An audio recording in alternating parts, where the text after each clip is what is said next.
শুনুন, আল্লাহর নবী বলেন মানুষের নিকটে রয়েছে তিনটি সঞ্চিত সম্পদ। শুনুন, মানুষের নিকটে রয়েছে তিনটি সঞ্চিত সম্পদ। এইদিকে যারা সামনে আছেন তাদের একটু জাগান, আমরাও কষ্ট স্বীকার করেছি। বলেন কি? যে যেখানে আছেন সবকে জাগিয়ে তুলুন, কেউ শুয়ে থাকতে পাবে না। রাস্তাঘাটে যারা আছে তাদেরকে অনুরোধ করুন, চলাচল বন্ধ করতে হবে।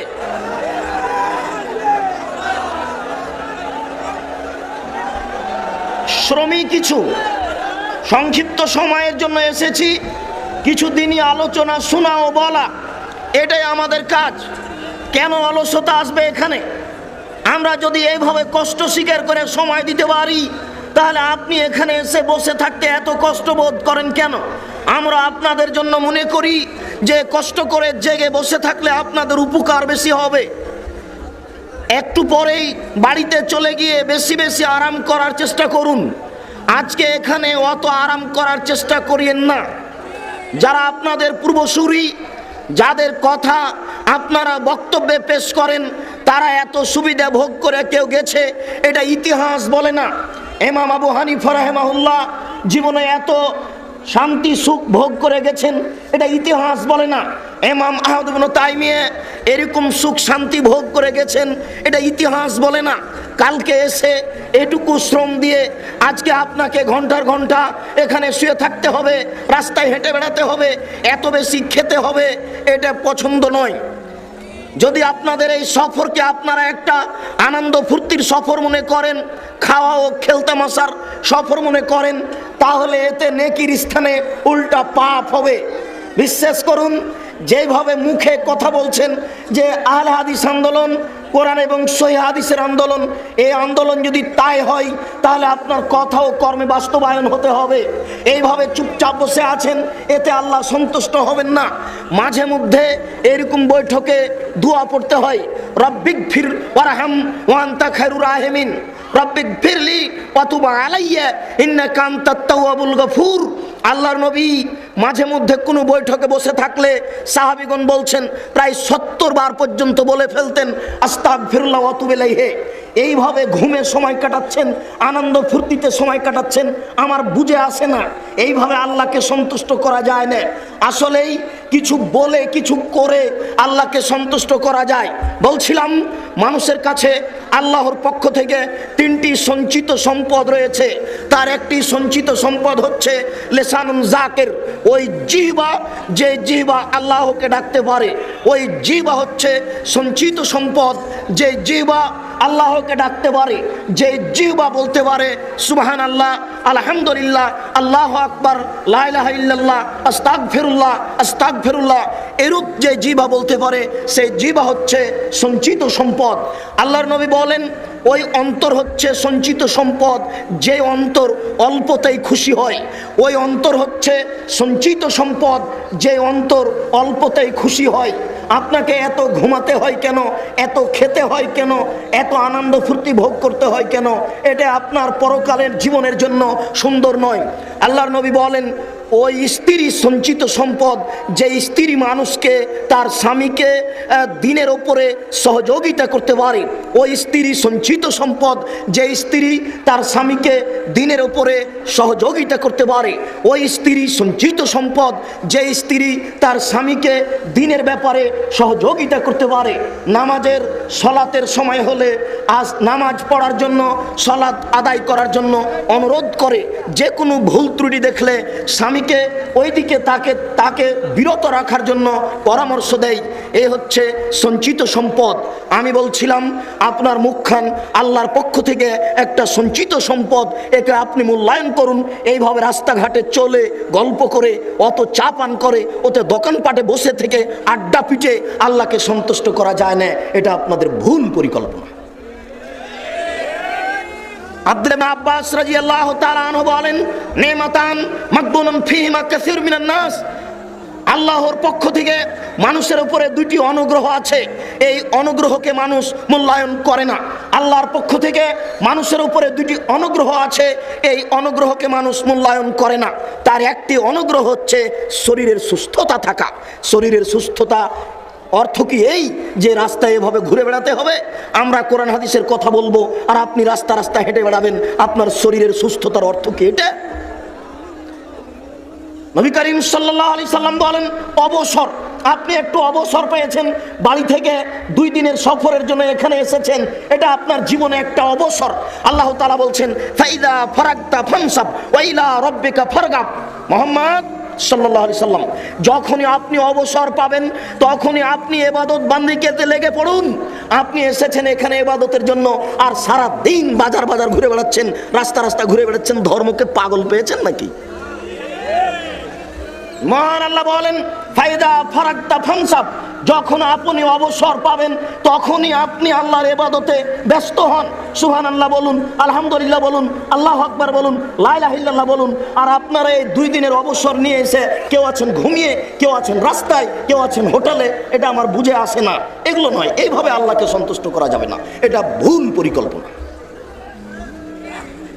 আমি অনুরোধ করছি, যেখানে মাইকের আওয়াজ যাচ্ছে, যারা আপনারা চলন্ত অবস্থায় আছেন, কোন জায়গায় গল্পের অবস্থায় আছেন, আপনারা এই চলাচল গতি, আপনাদের এই মৌখিক গল্প এগুলো বন্ধ করুন। অত খাওয়ায় ব্যস্ত হয়েন না, ওইসব খাওয়া এত বন্ধ করুন, অল্পতেই সন্তুষ্ট হন। ইহকালেও ভালো হবে, পরকালেও ভালো হবে।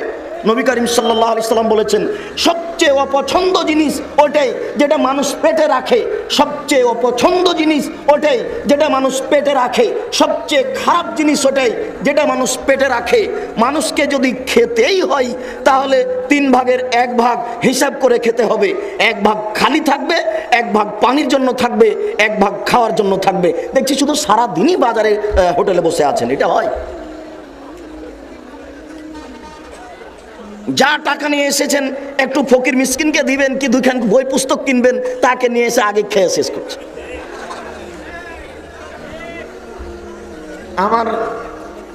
আমি এইভাবে পছন্দ করি না। আর আমার সাথে বিশেষ করে আপনাদের আগে থেকেই সম্পর্ক আছে। আমি অন্তত বক্তব্য দিতে উঠলে এইভাবে চলাচল করলে বা শুয়ে থাকলে আমি এটা পছন্দ করি না, এটা আপনাদের জানা আছে। আমি মনে করি এতে আপনাদের উপকার আছে, আপনাদের সুবিধা আছে, এটা ঠিক হবে না।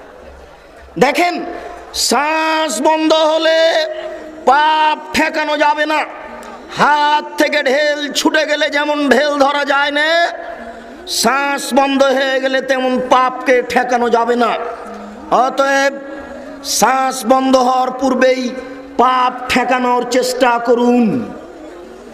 আদম আলাইহিস সালাম সামান্য ভুল করেছিলেন, আল্লাহ বললেন ওই যে গাছে ফল খাবে না। জান্নাতে হারাম ফল আছে এ কথা নয়, গাছের ফল হারাম এটাও নয়। আসলে আল্লাহ দেখছেন আদম আমাকে মানেন কিনা, তাই আল্লাহ বললেন গাছের ফল খেও না।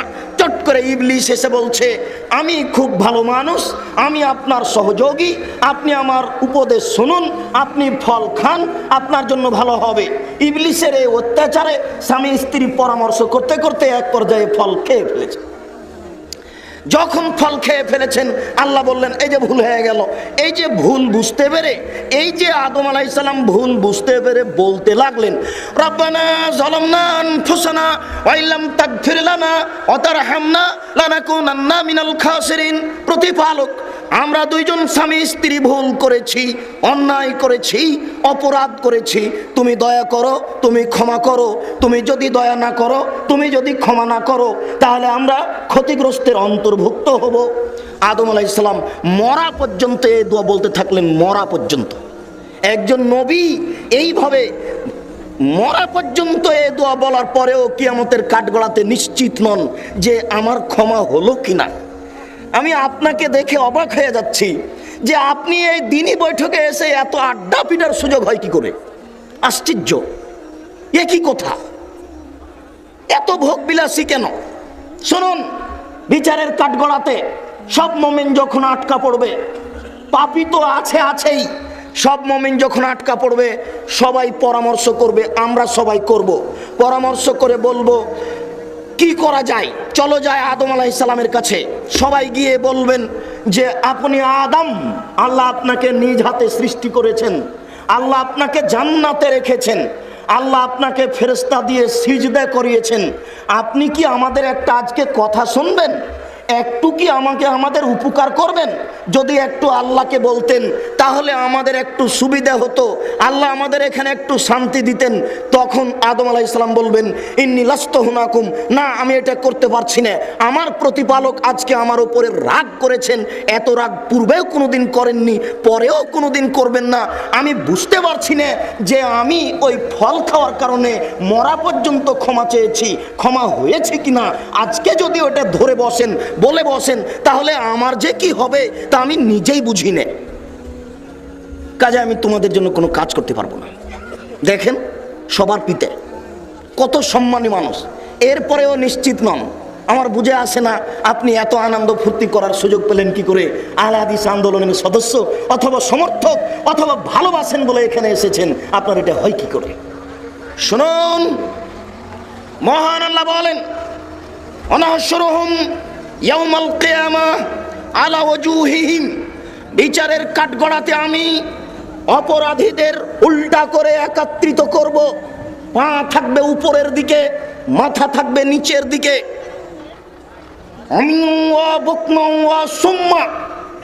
বধির করে, অন্ধ করে, বোবা করে বিচারের কাঠগড়াতে একত্রিত করব। বিষয়টি ভাবুন, আল্লাহ মানুষের প্রতি কিয়ামতের মাঠে কত অসন্তুষ্ট থাকবেন। আল্লাহ বলছেন, আমি তাদেরকে উল্টা করে বিচারের কাঠগড়াতে একত্রিত করব, বধির করে, বোবা করে, অন্ধ করে। চোখে দেখবে না, কানে শুনবে না। এরপরে আল্লাহ তাআলা বলছেন, মাওয়াহু জাহান্নাম, তাদের থাকার জায়গা করব জাহান্নাম। কুল্লামা খাবাত জিদনাহুম সাইরা, তাদের উপরে জাহান্নামের আগুন যদি নিস্তেজ হয়ে যায়, তাহলে যতবার নিস্তেজ হবে ততবার আমি জাহান্নামের আগুনকে সতেজ করে তুলব। বোঝা যাচ্ছে জাহান্নামের আগুন সময়ে সময়ে নিচে চলে যাবে, কমে যাবে। যদিচ আল্লাহ তাআলা বলেছেন জাহান্নামের খড়ি হবে মানুষ ও পাথর। জাহান্নামে কয়লা থাকবে না, কাঠ থাকবে না, মানুষই হবে জাহান্নামের খড়ি, মানুষই হবে জাহান্নামের কাঠ। কয়লা অন্য কিছু নয়, পাথরও হবে। আমরা অবশ্য বলতে পারি যে মানুষ না হয় অপরাধী, জাহান্নামে যাবে, কিন্তু পাথর কি অপরাধ করলো যে জাহান্নামে যাবে? পাথর অপরাধের কারণ হচ্ছে সেই কাল থেকে নিয়ে কিয়ামত পর্যন্ত যত মাটি ও পাথর দিয়ে ছবি মূর্তি তৈরি করা হয়েছে হবে, সমস্ত ছবি মূর্তিকে জাহান্নামে দিয়ে যারা মূর্তি তৈরি করেছে তাদেরকে আল্লাহ অপমান করে বলবেন, এই দেখ তোকেও জাহান্নামে দিলাম, তুই যাকে সম্মান করছিলি তাকেও দিলাম। ঠেকা দেখে ঠাকুর অনুকূল চন্দ্রের মূর্তি আছে পাবনা মেন্টাল হাসপাতালের পিছনে। যারা নবীকে মানেনি তারা জাহান্নামে যাবে। যারা ঠাকুর অনুকূল চন্দ্রের মূর্তিকে সম্মান করে তাদেরকে আল্লাহ বলবেন, এই যে সোনার রূপা দিয়ে মূর্তি তৈরি করেছিলে তাকে জাহান্নামে দিয়ে দিলাম, ঠেকাও দেখি। বিচারের কাঠগড়াতে 17টা দেশের সদস্য, 22 বছরের নেত্রী ইন্দিরা গান্ধী, পিছনে হাত বাঁধা থাকবে, পিছনে হাত বেঁধে ইন্দিরা গান্ধীকে জাহান্নামে নিয়ে যাওয়া হবে। দেখা যাবে কোন মায়ের বেটাটাকে ঠেকাতে পারে বিচারের কাঠগড়ায়। উল্টা মুখে নিয়ে যাওয়া হবে, পা থাকবে উপরের দিকে। আনাস রাদিয়াল্লাহু তাআলা আনহু বলেন, আল্লাহর নবী, কাইফা ইয়ামসি আলা ওয়াজুহিহিম, মানুষ মুখের মাধ্যমে কিভাবে চলবে? আল্লাহর নবী বললেন, শোনো, আল্লাযী কাদিরুন আইনশি আলা আরজালিহিম ওয়াহুম কাদিরুন আইনশি আলা ওয়াজুহিহিম, যে আল্লাহ আজকে মানুষকে পায়ের মাধ্যমে চালাতে সক্ষম, বিচারের কাঠগড়াতে সেই আল্লাহ তাকে মুখের মাধ্যমে চালাতে সক্ষম। যে আল্লাহ আজকে পৃথিবীতে মানুষকে পা দিয়ে চলাচল করার সুযোগ দিয়েছেন, যে আল্লাহ আজকে পা দিয়ে চলাচল করার ক্ষমতা দিয়েছেন, সে আল্লাহ বিচারের কাঠগড়াতে মানুষকে মুখের মাধ্যমে চলার ক্ষমতা দিবেন। আল্লাহর নবী একথাও বলছেন, বিচারের কাঠগড়াতে মুখের মাধ্যমে চলার সময়তে যদি কোনো জায়গা উঁচু নিচু হয়, কাঁটাখড়ি আছে, এটা যদি হয়, তাহলে মুখ দিয়ে সেখান থেকে বাঁচার চেষ্টা করে লাফ দিয়ে পার হয়ে বা যে কোনো ভিত্তিতে বেঁচে বেঁচে চলার চেষ্টা করবে, মুখ দিয়ে চলবে।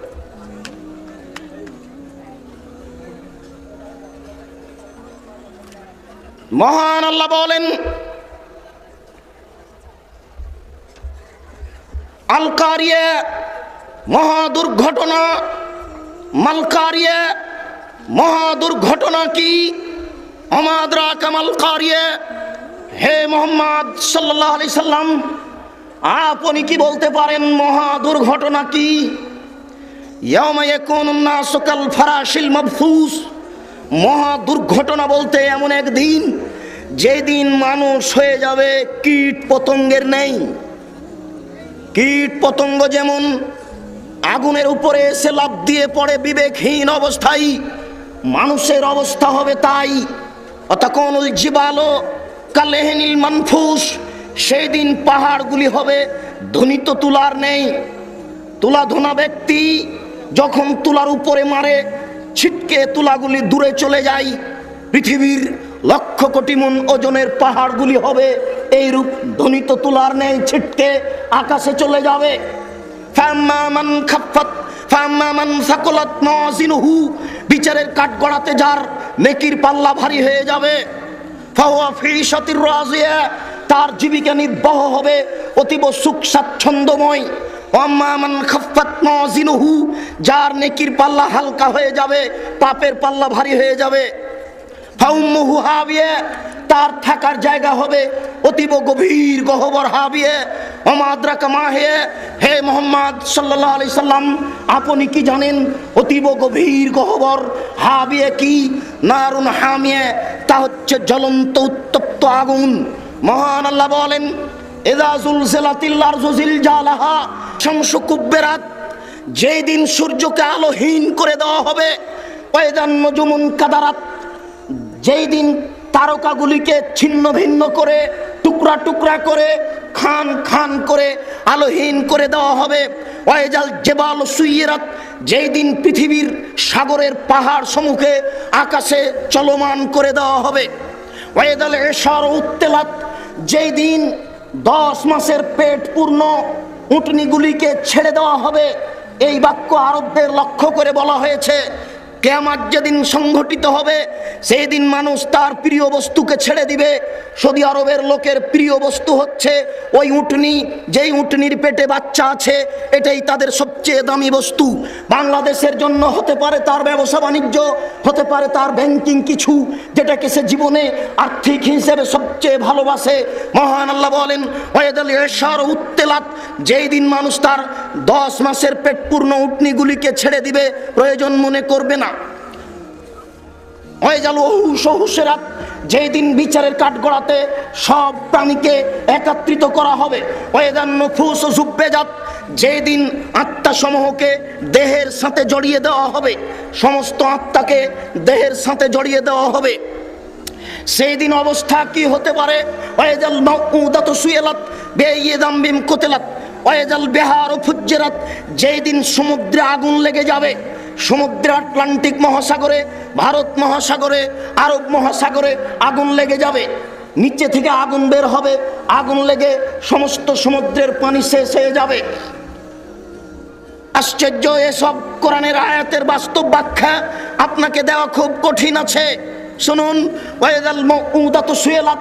যেদিন জীবিত পুঁতে দেওয়া বাচ্চাকে জিজ্ঞাসা করা হবে, বলো তো বাচ্চা, তোমাকে কোন অপরাধে হত্যা করা হয়েছে? আল্লাহর নবী বলেছেন, আল আজলো আল ওয়াইদুল খাফিয়ে। সন্তান নিব না বলে সুখী সংসারের আশায়, সন্তান নিব না বলে সুখী সংসারের আশায় যত পথ পন্থা অবলম্বন করা হয়েছে, এই শুক্রকীটকে বিচারের কাঠগড়াতে বলা হবে, বলো তো শুক্রকীট, তোমার পিতামাতা তোমাকে কেন নষ্ট করেছে? কোন অপরাধ করেছিলে তুমি? যেই বাচ্চাকে জীবিত মাটিতে পুঁতে দেওয়া হয়েছে, সেই বাচ্চাকে বিচারের কাঠগড়াতে জিজ্ঞাসা করা হবে, বলো তো বাচ্চা, তোমার পিতামাতা তোমাকে কোন অপরাধে মাটিতে পুঁতে দিয়েছে? এটা বাস্তব। এক সময় মানুষ তার মেয়েকে মাটিতে পুঁতে দিত। তাই আল্লাহ তাআলা বলেন, ওয়াইদা বুশরা আহাদুহুম বিল উনসা যাল্লা ওয়াজহুহু মুসআদ্দান ওয়া হুয়া কাযীম ইয়াতাওয়ারা মিনাল কওমি মিন সুই মা বুশরা বিহি আয়ুমসিকুহু আলা হুনিন আম ইয়াদুসসুহু ফিত তুরাব। যেদিন পিতাকে বলা হতো তোমার মেয়ে সন্তান জন্ম নিয়েছে, বলার সাথে সাথে পিতার মুখখান কালো হয়ে যেত। সে চিন্তা করত, কি করি? মানুষ সমাজে যেত না, লুকিয়ে থাকতো, লজ্জা করত যে মেয়ে যদি রেখে দিই অপমান সুনিশ্চিত, মেয়ে যদি রেখে দিই অপমান সুনিশ্চিত, বড় হবে বের হয়ে যাবে। আমাকে অপমান হতে হবে, অনেক ঝামেলা আমার উপরে চেপে আসবে। আর যদি মাটিতে পুঁতে দিই তাহলে বালাই চলে গেল। মানুষ মেয়েদেরকে মাটিতে পুঁতে দিত, মূল্যায়ন করতো না। নারীদের দাম সেই কাল থেকেই মানুষে দেয়নি, মুসলমান দিয়েছে, আল্লাহর নবী দিয়েছেন। হিন্দুরা আজও নারীদের দাম দেয় না। হিন্দু মেয়েরা বিবাহের পরে পিতার জমি আজকেও পায় না। সেই কালে মানুষ মেয়েদের দাম দিত না, এই কালে হিন্দুরা মেয়েদের দাম দেয় না। ইহুদি খ্রিস্টান কোনোদিনই নারীদের দাম দেয়নি, আজও দেয় না। যদি কোনো ইহুদি মেয়ের, যদি কোনো খ্রিস্টান মেয়ের ঋতু হয় তাহলে তার স্বামীরা বলে, ছি ছি ছি, তুমি পচে গেছো, তুমি বাড়ির পিছন দিকে থাকো, তুমি বিছনা স্পর্শ করো না, তুমি পাতিল স্পর্শ করো না, তুমি প্লেট স্পর্শ করো না। তাহলে তারা নারীদেরকে ঘৃণা করে, হিন্দু নারীদের ঘৃণা করে, ইহুদি নারীদের ঘৃণা করে, খ্রিস্টান নারীদের ঘৃণা করে। আর অতীতের লোকেরা নারীকে জীবিত মাটিতে পুঁতে দিত। পক্ষান্তরে নবী করিম সাল্লাল্লাহু আলাইহি সাল্লাম নারীদের মান দিয়েছেন। দেখুন, আয়েশা রাদিয়াল্লাহু তাআলা আনহা বলছেন যে আল্লাহর নবী আমার উরু, আমার রানের উপরে মাথা রেখে কোরআন তেলাওয়াত করছেন, তখন আমি ঋতুবতী। এই বাক্য আপনাকে আমি কি দিয়ে বুঝাই? ইহুদি খ্রিস্টান বলছে ঋতু হলে ও নাপাক হয়ে গেছে, ওকে বাড়ির বাইরে রেখে আসতে হবে, ও পচে গেছে, ও নষ্ট হয়ে গেছে। আর আয়েশা রাদিয়াল্লাহু তাআলা আনহা বলছেন যে আল্লাহর নবী আমার উরু রানের উপরে মাথা রেখে কোরআন তেলাওয়াত করেন, তখন আমি ঋতুবতী। আয়েশা রাদিয়াল্লাহু তাআলা আনহা বলেন যে আমি গিলাসে পানি পান করে কিছু পানি রেখেছি, নবীর হাতে দিয়েছি, তিনি গিলাসটা নিয়ে ফাওয়াজা ফাহু ফিমোজে ফিয়ে, যেখানে আমি মুখ লাগিয়ে পানি পান করেছি সেখানে তিনি মুখ লাগিয়ে পানি পান করেন, তখন আমি ঋতুবতী। আয়েশা রাদিয়াল্লাহু তাআলা আনহা বলেন এখন গোশতের টুকরা মুখে নিয়ে ছিঁড়ে খেয়ে নবীর হাতে দিয়েছি, আল্লাহর নবী গোশতের টুকরার ওখানে মুখ লাগিয়েছেন যেখানে আমি মুখ লাগিয়ে গোশত ছিঁড়ে খেয়েছি, তখন আমি ঋতুবতী। দেখেন তো আল্লাহর নবী নারীদের কত দাম দিয়েছে। এই বোকা শ্রেণীর 3 নাম্বার মহিলারা বলছে যে সমঅধিকার দিতে হবে, ইসলাম আমাদের মূল্যায়ন করেন। বলছিলাম হে উপস্থিত বৈঠকের দিনী মুসলিম ভাই বোন, ওয়াইদাল মাউউদাতু সুইলাত বিআইয়ি যামবিন কুতিলাত, প্রত্যেক যেই ছেলে মেয়েকে জীবিত পুঁতে দেওয়া হয়েছে, এইভাবে সুখী সংসারের আশায় নষ্ট করে দেওয়া হয়েছে, এই বিষয়ে তাকে জিজ্ঞাসা করা হবে, বলো তো কোন অপরাধে তোমার পিতামাতা তোমাকে হত্যা করেছে? বড় বিপদ ঘনিয়ে আসছে। মহান আল্লাহ বলেন ইযাস সামাউন ফাতারাত, যেদিন আকাশ ফেটে চৌচির হয়ে যাবে, ওয়াইদাল কাওয়াকিবুন তাসারাত, যেই দিন তারকাগুলি ছিটকে বিক্ষিপ্ত হয়ে উল্টে পড়ে যাবে, ওয়াইদাল কবুর বুসিরাত, যেই দিন কবরগুলিকে খুলে দেওয়া হবে, কবর থেকে সব মানুষ বের হয়ে যাবে, সেই দিন মানুষের পরিস্থিতি কি হতে পারে? আমি আপনাকে কিয়ামতের বাস্তব রূপ দেখাতে আসলেই অক্ষম, তবু আমি যতটুকু পারি আমি কিছু সামান্য পেশ করে আপনাকে আমি কিয়ামতের বাস্তব রূপ দেখানোর চেষ্টা করছি।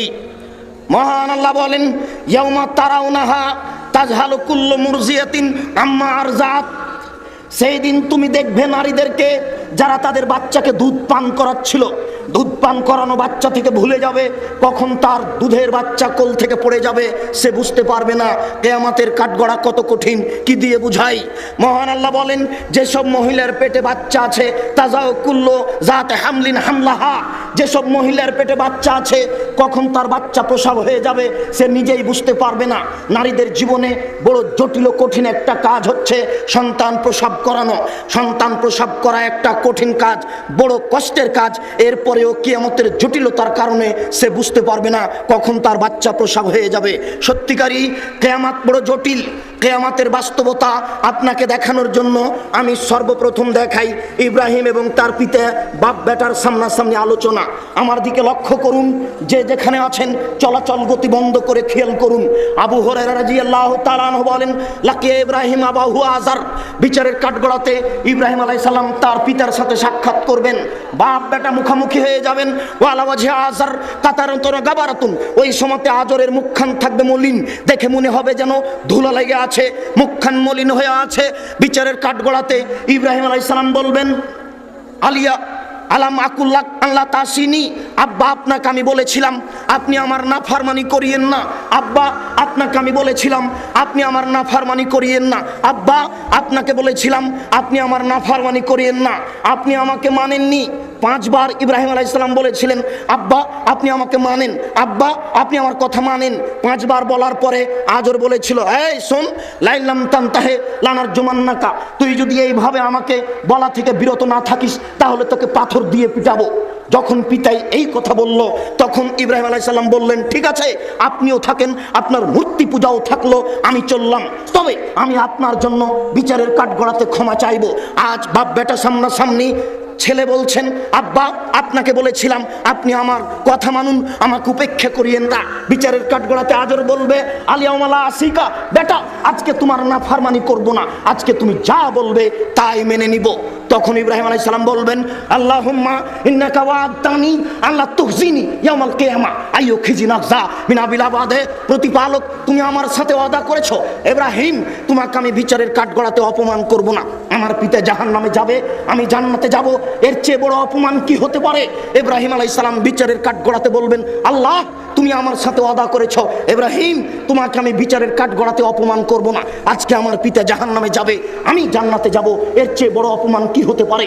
ইব্রাহিম আলাইহিস সালাম বিচারের কাঠগড়াতে বলবেন, আল্লাহ তুমি আমার সাথে ওয়াদা করেছো ইব্রাহিম তোমাকে আমি বিচারের কাঠগড়াতে অপমান করব না, আজকে আমার পিতা জাহান্নামে যাবে আর আমি জান্নাতে যাব, এর চেয়ে অপমান কি হতে পারে? ওই সময়তে আল্লাহ বলবেন, ইব্রাহিম ইন্নী হারামতুল জান্নাত আলাল কাফিরিনা, যারা আমার নবীকে মানেনি আমি তাদের জান্নাত দেব না। ইব্রাহিম তোমার পিতা আমার নবী ইব্রাহিমকে মানেনি, অতএব তোমার পিতাকে আমি জান্নাতে দিব না। পিতা মানুষের কাছে কত সম্মানী, ইব্রাহিম আলাইহিস সালাম আল্লাহর কাছে কত সম্মানী, এরপরেও ইব্রাহিম আলাইহিস সালাম বিচারের কাঠগড়াতে টিকতে পারছেন না। আপনার পীর সাহেবের অবস্থা কি হবে আপনি ভেবে দেখুন। ইব্রাহিম আলাইহিস সালাম যদি বিচারের কাঠগড়াতে টিকতে না পারেন, কেউ টিকতে পারবে না। সুপারিশ করে বেদিন পিতামাতাকে জান্নাতে নিয়ে যাওয়া যাবে না। রাসূলের পদ্ধতি ছাড়া ইবাদত করে আল্লাহকে সন্তুষ্ট করা যাবে না। আবু হুরায়রা রাদিয়াল্লাহু তাআলা আনহু বলেন, আল্লাহর নবী বললেন, ইহশারুন নাসু ইয়াউমাল কিয়ামা আলা আরজিন বাইজা, বিচারের কাঠগড়াতে সমতল সাদা জমিনের উপরে নারী পুরুষকে একত্রিত করা হবে। লাইসা লিআহাদিন আলাম, কোনো মানুষের কোনো পরিচিতি থাকবে না, হোক না কেন নবী, হোক না কেন কোনো মানুষ, পৃথিবীর কোনো মানুষের বিশেষ কোনো পরিচিতি থাকবে না। আল্লাহর নবী বলেন, ইহশারুন নাসু ইয়াউমাল কিয়ামা হুফাতান ওরাতান গোরলান, বিচারের কাঠগড়াতে নারী পুরুষকে একত্রিত করা হবে উলঙ্গ করে, কারো পরনে কাপড় থাকবে না, কারো খাতনা দেওয়া থাকবে না, মুসলমানি দেওয়া থাকবে না, কারো পায়ে জুতা থাকবে না, খালি পায়ে খাতনাবিহীন নগ্ন করে বিচারের কাঠগড়াতে একত্রিত করা হবে। আয়েশা রাদিয়াল্লাহু তাআলা আনহা বলে বসলেন, আল্লাহর নবী আর রিজালু নিসাউ জামিয়া এনজুর বাজুম ইলা বাজিন, কথা কেমন হলো? নারী পুরুষ একত্রিত হয়ে নগ্ন হয়ে বিচারের কাঠগড়াতে উঠবে, এক অপরের দিকে তাকিয়ে দেখবে, কেমন মনে হয়? আল্লাহর নবী বলছেন, আয়েশা আলামরা আসাদ্দু মিন যালিক আয়ানজুরা বাজুম ইলা বাজিন, সমস্যার চেয়ে অনেক জটিল, সমস্যার চেয়ে অনেক কঠিন যে কেউ কারোর দিকে তাকিয়ে দেখবে। তাহলে আল্লাহর নবী আয়েশা রাদিয়াল্লাহু তাআলা আনহাকে কিয়ামতের বাস্তব বুঝাতে অস্পষ্ট হচ্ছে কিয়ামত কত জটিল। আয়েশা তোমাকে আমি কি দিয়ে বুঝাই? বিচারের কাঠগড়াতে এত জটিলতা মানুষের উপরে নেমে আসবে যে মানুষ কে কাপড় পরে আছে আর কে কাপড় পরে নেই এটা বোঝা যাবে না, বা কেউ বুঝার চেষ্টা করবে না। আল্লাহর নবী বলছেন, ফা আউয়ালু রাজুলিন ইউকসা ইব্রাহিম, বিচারের কাঠগড়াতে সর্বপ্রথম যাকে কাপড় পরানো হবে তিনি হবেন ইব্রাহিম আলাইহিস সালাম। তাহলে বোঝা যাচ্ছে আমাদের নবী কাপড় পরবেন তারপরে, এবং বোঝা যাচ্ছে যে নবী গণ বিচারের কাঠগড়াতে নগ্ন হয়ে উঠবেন, নবীর পরনেও কাপড় থাকবে না। অবশ্য বিচারের কাঠগড়ার কথা আল্লাহর নবী একটা বলেছেন যে কারো ছেলে মেয়ে যদি বাল্য অবস্থায় মারা যায়, এই জন্য তো আপনাদের আমি বলি ছেলে মেয়ে একটু বেশি করে নেন, একটা ছেলে একটা মেয়ে নেওয়াতে ইহকালেও লস আছে, পরকালেও লস আছে। ছেলে মেয়ে যদি দুইটা হয় মাত্র তাহলে টাকা কম হবে, ছেলে মেয়ে যদি বেশি হয় তাহলে টাকা বেশি হবে। 5টা ছেলে চাকরি পাবে, অনেক টাকা ইনকাম করবে। নইলে রাস্তায় যদি কাজ করে 5টা ছেলে কাজ করবে, অনেক টাকা ইনকাম হবে। ছেলে মেয়ে বেশি হলে টাকা বেশি হবে, প্রযুক্তি বেশি হবে, দুনিয়া উপার্জনের কলা কৌশল বেশি হবে। তাহলে ছেলে মেয়ে বেশি হলে টাকা বেশি হলো, বিচারের কাঠগড়াতে কি লাভ আছে? আল্লাহর নবী বলছেন যেসব ছেলে মেয়ে যুবক হওয়ার আগে মারা গেছে, ওরা বিচারের কাঠগড়াতে পিতার মায়ের কাপড় ধরে নিয়ে বলবে, আল্লাহ তুমি আমার পিতা মাতাকে আগে জান্নাতে দাও, তারপরে আমি। আল্লাহ তুমি আমার পিতা মাতাকে আগে জান্নাতে দাও, তারপরে আমি। এই যে বোঝা যাচ্ছে যে পিতা মাতার পরনে কাপড় থাকবে, তাহলে মানুষকেও এক পর্যায়ে কাপড় পরানো হবে। এখানে যেটা আপনাকে আমি বললাম সেটা হচ্ছে এই ছেলে মেয়ে যদি আপনার দুইটা হয় মাত্র, তাহলে কয়টা মরে আর কয়টা থাকে? আপনাকে যদি জিজ্ঞাসা করি আপনারা কয় ভাই বোন, তাহলে বলবেন 10-12 ভাই বোন, 2-4টে মারা গেছে, 5-6 জন আছি, এ কথা বলবেন। আর যদি বলি আপনার ছেলে মেয়ে কয়টা, তাহলে বলবেন 1 ছেলে 1 মেয়ে। এরপরেও আপনার স্ত্রী ফকিরকে ভিক্ষা দিতে পারে না। আমি যদি মেহমান যাই তাহলে আপনার স্ত্রী নাক সিটকানি দেয়, কি করে রান্না করি, এগুলো ঝামেলা। আপনার স্ত্রী একটা মেয়ের একটা ছেলের ঝামেলা বহন করতে পারে না, অথচ আপনার মা ঢেঁকিতে ধান ভেঙে ভাত রান্না করত। আপনারা ছিলেন 10-12 ভাই বোন। এরপরে আপনার পিতা রাস্তা থেকে 2 জন মিসকিন ফকির ধরে নিয়ে এসেছে, আর বাড়িতে আছে 7 জন কিষান কামলা। কই আপনার মায়ের কাছে এটা ভারী হয়নি তো? এরপরে আপনার মা আজও ভালোভাবে চলতে পারে, আর আপনার স্ত্রীর একটা আর একটা ছেলের একটা মেয়ে নেওয়ার পরে শুধু খালি মাজায় ব্যথা, পেটে ব্যথা, এই সেই, তার ব্যথার কোনো নাই শেষ। ভুল পদ্ধতিতে চললে যা হয় বলছিলাম। মেকদাদ ইবনে মাদি কারাব রাদিয়াল্লাহু তাআলা আনহু বলেন, তুদনা শামসু ইয়াউমাল কিয়ামা আলা কাদরে মাইলিন। বিচারের কাঠগড়াতে সূর্যকে মানুষের মাথার উপরে করা হবে। 1 মাইল উপরে সূর্য থাকবে, অর্ধ হাত উপরে সূর্য থাকবে। এ মর্মে কোনো বর্ণনা বোঝা যায় না, তবে 1 মাইল উপরে সূর্য থাকবে এ কথা বোঝা যায়। আল্লাহর নবী বলছেন, একুনুন নাস ইয়াউমাল কিয়ামা ফিল আরাকে আলা কাদরি আমালিহিম। মানুষ বিচারের কাঠগড়াতে তার ঘামের মধ্যে থাকবে পাপ অনুযায়ী। মানুষ বিচারের কাঠগড়াতে ঘামের মধ্যে থাকবে পাপ অনুযায়ী। অমিনহুম মা ইয়াকুনু ইলা কাবাইহি, কারো ঘাম হবে পায়ের টাকনু পর্যন্ত। অমিনহুম মা ইয়াকুনু ইলা রুকবাতাইহি, কারো ঘাম হবে হাঁটু পর্যন্ত। অমিনহুম মা ইয়াকুনু ইলা হাকওয়াইহি, কারো ঘাম হবে এই আপনার কোমর পর্যন্ত। অমিনহুম মা ইয়াকুনু ইলা তারকুকাতিহি, আর কারো ঘাম হবে এই কান পর্যন্ত, নাক পর্যন্ত। তাহলে মানুষের শরীর থেকে ঘাম বের হয়ে, হাদিস তো বুখারী মুসলিমের, শরীর থেকে ঘাম বের হয়ে কান পর্যন্ত ঘাম হয়ে যাবে। আপনাকে আমি কি দিয়ে বুঝাই বিচারের কাঠগড়া কত জটিল? কিভাবে বললে আপনাকে আমি বুঝাতে পারবো, কি ভাষায় বললে আপনাকে আমি আগ্রহী করতে পারবো, আমি এটা বুঝতে পারছি না।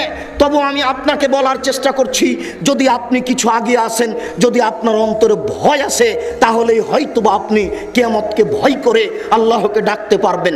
আবু হুরায়রা রাদিয়াল্লাহু তাআলা আনহু বলেন, আল্লাহর নবী বলেছেন, ইহশারুন নাসু ইয়াউমাল কিয়ামা আলা সালাসে তারায়েক। বিচারের কাঠগড়াতে নারী পুরুষকে 3টি পদ্ধতিতে একত্রিত করা হবে। রাগেবিনা রাহেবিনা, 1 শ্রেণীর মানুষ হবে যারা জাহান্নাম থেকে ভয় করে, যারা জান্নাত পাওয়ার আশা করে। যারা জাহান্নাম থেকে ভয় করে, জান্নাত পাওয়ার আশা করে। জান্নাত বড় জিনিস, আপনাকে আমি কি দিয়ে বুঝাই? 1 মিনিট আমার দিকে লক্ষ্য করুন তো, আপনাকে আমি একটু জান্নাতের আকৃষ্ট করতে পারি কিনা, এখন থেকে আপনি জান্নাত পাওয়ার পরিকল্পনা করতে পারেন কিনা দেখুন তো আমার দিকে খেয়াল করে। আল্লাহর নবী বলছেন, আল্লাহর নবী বলছেন, জান্নাতের মেঝে হবে সোনা চাঁদি দ্বারা তৈরি, জান্নাতের দেওয়াল হবে হীরামণি মুক্তা দ্বারা তৈরি, জান্নাতের ছাদ হবে হীরামণি মুক্তা মাণিক্য দ্বারা তৈরি। ছাদেও রেশমি কাপড় দেওয়া থাকবে, দেওয়ালে রেশমি কাপড় দেওয়া থাকবে। আপনি যেখানে বসে থাকবেন এটা হবে উন্নত মানের গালিচা সোফা সেট, আপনিও সোফায় বসে থাকবেন। আপনার সামনে 72 থেকে 73 জন স্ত্রী বসে থাকবে। আল্লাহ তাআলা তাদের সুন্দরতার ব্যাপারে বলেন, তারা এত সুন্দরী, তারা এত সুন্দরী, তারা এত সুন্দরী, তাদের দেখে মনে হবে ঝিনুকের মধ্যে লুকানো মুক্তা। কি দিয়ে আপনাকে আমি বুঝাই, আল্লাহ কত সুন্দরীর কথা বললেন। আল্লাহ বলছেন তাদেরকে দেখে মনে হবে যে ঝিনুকের মধ্যে লুকানো মুক্তা। আল্লাহ তাআলা বলেন ডিমের খোসা এবং কুসুমের মধ্যে যেই সাদা পদার্থ আছে, এই পদার্থ যেমন নরম, জান্নাতের মেয়েরা তেমন নরম। জান্নাতের মেয়েরা এত নরম, জান্নাতের মেয়েরা এত নরম, জান্নাতের মেয়েরা এত নরম যে ডিমের খোসা এবং কুসুমের মধ্যে যেই সাদা পদার্থ আছে এটা যেমন নরম। মহান আল্লাহ বলেন ওয়াকাওয়াইবা আত্রাবা, জান্নাতের মেয়েদের বয়স মোটামুটি 16-18 বছর মেয়েদের বয়স, যেমন এদের দেখতে যেমন লাগে আমি আপনাকে কি দিয়ে বুঝাই, এদের তুলনা তাদের সাথে না তাদের তুলনা এদের সাথে, একটা আপনাকে বলার জন্য বোঝানোর জন্য বলা হয়েছে। এই অবস্থায় আপনার এই সোফা সেটের চতুর্দিকে বালিশ সারিবদ্ধ করা থাকবে, খাদ্য পানি চতুর্দিকে সারিবদ্ধ থাকবে, খাদ্যের বাটিগুলি সারিবদ্ধ থাকবে। 72 থেকে 73 জন স্ত্রী আপনার সামনে বসে থাকবে। ইতিমধ্যে একজন স্ত্রী এসে বলবে আসসালামু আলাইকুম, আপনি বলবেন ওয়ালাইকুম আসসালাম। এরপরে আপনি বলবেন মানান্তি, তুমি কে? তখনও বলবে আনা আল মাজিদা, আমি হচ্ছি বেশি অবশিষ্ট, আমি বেশি অতিরিক্ত তোমার কাছে এসেছি। আপনি তার মুখের দিকে তাকিয়ে দেখবেন, আল্লাহর নবী বলছেন তার মুখের দিকে তাকালে আপনি আপনার চেহারা মুখমণ্ডলকে তার গালে টক টক করে ঝকঝক করে দেখতে পাবেন। আপনাকে আমি কি দিয়ে বুঝাই জান্নাতের মেয়েরা কত সুন্দরী। এইভাবে থাকতে থাকতেই এক পর্যায়ে সবাই বলে বসবে নানুল খালেদাতো ফালানা বেদো অনানু নাইমাতো ফালানা বাসো অনানু রাজিয়াতো ফালানাস খাতো তুবালে মান কানালানা অকুন্না লাহু পায়ের সনসন ঘুঙ্গুরে জমজম पंचे पंचे फेंकेंगी पहन के साड़ी लाल कुमारी उसको भेस्तों को सजावेंगी जैसे कबूतर लोटन लोटे वैसे लोटन लोटावेंगी पायर सन सन घुंघुरे जमजम पंचे पंचे फेंकेंगी पहन के साड़ी लाल कुमारी उसको भेस्तों को सजावेंगी जैसे कबूतर लोटन लोटे वैसे लोटन लोटावेंगी। স্বামী গো, আমরা চিরস্থায়ী রয়েছি, কখনো আমরা ধ্বংস হব না। স্বামী গো, আমরা সর্বদা আপনাকে সন্তুষ্ট করে রাখবো, কখনো অসন্তুষ্ট করব না। আমরা হচ্ছে আপনার জন্য আর আপনি হচ্ছেন আমাদের জন্য। কি আপনাকে আমি কি দিয়ে বুঝাই জান্নাত কত ভোগ বিলাসের জায়গা। দেখেন তো একটু পাওয়ার ইচ্ছা হয় কিনা, মনের ইচ্ছা হয়? জান্নাত পর মনের ইচ্ছা হয়? তাহলে এই যে রাস্তাঘাটে 3 নাম্বার নগ্ন নোংরা মেয়েরা ঘুরে বেড়াচ্ছে, ওই যে টিভিতে পতিতালয়ের মেয়েদেরকে দেখা যাচ্ছে, ওদেরকে দেখে চোখ জুড়ালে এদের ভোগ করার সুযোগ হবে না। খুব সাবধান, এদের ভোগ করতে হলে আজ থেকে মিথ্যা কথা ত্যাগ করতে হবে, 5 ওয়াক্ত সালাত আদায় করতে হবে, পরিবার কন্ট্রোল করতে হবে, মানুষের সাথে সদাচরণ করতে হবে। বৈঠকের 2-1 জন মহিলা হয়তো বা ভাবছে যে আব্দুর রাজাক সাহেব সব তো ভালো পুরুষদের দিলেন, আমাদের কি? 72 জন স্ত্রী 73 জন তো সব পুরুষের হলো, আমাদের কি? তো বলেন আপনারা কি চান? যা চান তাই আছে, যা চান তাই আছে। আল্লাহ তাআলা নারী পুরুষের জন্য জান্নাত করেছেন এমন জায়গা যেখানে মানুষের কোনো অসুবিধা নেই, শুধু সুবিধা আর সুবিধাই। অতএব আপনার মনে যেটা চাচ্ছে সেটাই পাবেন, মনে যেটা চাচ্ছে সেটাই পাবেন, যত চাই মনে। নিরাশা হবেন না, নিরাশার কিছু নেই। আল্লাহর নবী বলেন এক শ্রেণীর মানুষ বিচারের কাঠগড়াতে থাকবে, ইসনানে আলা বাইরিন ওয়া সালাসা আলা বাইরিন ওয়া আরবা আলা বাইরিন ওয়া আশার আলা বাইরিন। এক উটের উপরে থাকবে 2 জন, এক উটের উপরে থাকবে 3 জন, এক উটের উপরে থাকবে 10 জন, কোন উটের উপরে থাকবে 4 জন, এইভাবে হবে। এর পরের বিষয়টি খুব জটিল, দেখুন। এরপরে আল্লাহর নবী বলছেন ওয়া বাকিয়াতুম ওয়া হাসারাত বাকিয়াতুহুম নারো, বাকিগুলিকে জাহান্নাম ঘিরে নেবে। বুঝুন তো আবারও, এক শ্রেণীর মানুষ জান্নাতের আগ্রহী আর জাহান্নামের অনাগ্রহী। এরা ভালো মানুষ, এরা গেল, এরা সবচেয়ে উত্তম। এরপরে যারা মধ্যম, তারা কেউ 2 জন থাকবে এক উটে, 3 জন থাকবে এক উটে, 4 জন থাকবে এক উটে, 10 জন থাকবে এক উটে। তাহলে বোঝা যাচ্ছে বিচারের কাঠগড়াতে উট থাকবে। এরপরে আল্লাহর নবী বলছেন বাকিগুলিকে আগুন ঘিরে নিবে। থাকিল আইনামা কালু, যেখানে তারা দুপুরের সময় কাটাবে আগুন তাদের চতুর্দিকে সময় কাটাবে। বাতু তাবিতু হাইসুমা বাতু, যেখানে তারা রাত অতিবাহিত করবে আগুন তাদের চতুর্দিক ঘেরে সময় কাটাবে। যেখানে সকাল করবে আগুন তাদের চতুর্দিক ঘেরে থাকবে, যেখানে বিকেল করবে আগুন তাদের চতুর্দিক ঘেরে থাকবে। তাহলে বোঝা যাচ্ছে বিচারের কাঠগড়াতে যারা অপরাধী তাদেরকে আগুন ঘেরে থাকবে। শুনুন, বিচারের মাঠ বড় জটিল, বিচারের মাঠ বড় কঠিন। বিচারের মাঠে মানুষ অন্ধকার অবস্থায়, খুব অন্ধকার অবস্থায় থাকবে, মনে হবে যেন একেবারে অন্ধকার রাত। আবার মানুষ দৌড়িয়ে আদম আলাইহিস সালামের কাছে যাবে। কোনো সময় মানুষকে কাপড় পরানো হবে, কোনো সময় মানুষ আল্লাহর সামনাসামনি মুখামুখি কথা বলবে। বিচারের কাঠগড়া খুব জটিল ও কঠিন জায়গা। আমি পরবর্তী বক্তাদের সুযোগ দেওয়ার উদ্দেশ্যে বক্তব্য সংক্ষিপ্ত করে নিয়ে এসে আমি আমার বক্তব্যের পুনরাবৃত্তিতে আপনাদের বলছি, হে উপস্থিত বৈঠকের দিনই মুসলিম ভাই ও বোন, শুনুন, আল্লাহকে সন্তুষ্ট করার উদ্দেশ্যে সময় কাটান, জান্নাত পাওয়া যাবে। কিয়ামতকে ভয় করেন, কবরকে ভয় করেন, একাই কেঁদে আল্লাহকে সন্তুষ্ট করার চেষ্টা করুন। শুনুন, জনাব আবুল কালাম আজাদ সাহেবের বক্তব্যে বুঝতে পারলেন মহতারাম আমিরে জামাতের নেতৃত্বে আমাদেরকে এই আহলে হাদিস আন্দোলন সংগঠন খুব জোরালোভাবে চালিয়ে যেতে হবে। আমরা আর পিছপা হতে রাজি নই। অতএব সাহসিকতার সাথে যে কোনো অন্যায়কে উপেক্ষা করে আমরা ন্যায়ের সংগ্রাম চালিয়ে যাব ইনশাআল্লাহ। আল্লাহ তুমি আমাদের তৌফিক দান করো, আমরা যেন আহলে হাদিস আন্দোলনের ছায়াতলে থেকে জীবিকা নির্বাহ করতে পারি এবং এই জীবনটা কাটিয়ে পরকালে গিয়ে জান্নাত লাভ করতে পারি, এই তৌফিক দান করো। দেশবাসী, এলাকাবাসী, উপস্থিত নারী পুরুষ, আমার ওই পূর্বের কথাটি আবারও স্মরণ করুন।